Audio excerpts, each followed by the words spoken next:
টিয়ার ফসল মাত্র সিধা ওনার দিকে একটু টাকান। ওনাকে আপনারা চিনেন চিনেন কিনা জানি না, বাট উনি এখানে এলাকারও একজন মানুষ, মাছ বিক্রেতা। তো ওনার যে মানে আফসোস হচ্ছে যে আমি লাভ কম করতে পারতেছি। তো আপনি বলেন যে আপনি কোন জায়গা থেকে আসছেন? ওনার কাস্টমার সাথে দরটা দেখেন, আপনারা চিনেন। আমরা তাহলে দেখা হচ্ছে পরবর্তী নেক্সট কোনো পাওয়ারফুল দামাকা দাম এরকম তোমাদের স্পিচে। তো কি আমি কি বলতে চাচ্ছি, তুমি সরে যাও। তো আমি বলতে চাচ্ছি হচ্ছে যে ওনার মতো কষ্ট করো, লেখাপড়া করতেছো না সমস্যা নাই, কিন্তু তুমি মাছ বিক্রেতা থেকে তুমি বড় মাছের ফিশারি দিতে পারবে। I can guarantee 1000%, trust me.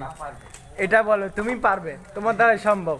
এই কিছুতে কোনো কিছু অসম্ভব না। পৃথিবীর সবাই চালে সফল হতে পারে, জাস্ট ইচ্ছা শক্তি, একটু আশা, একটু চেষ্টা।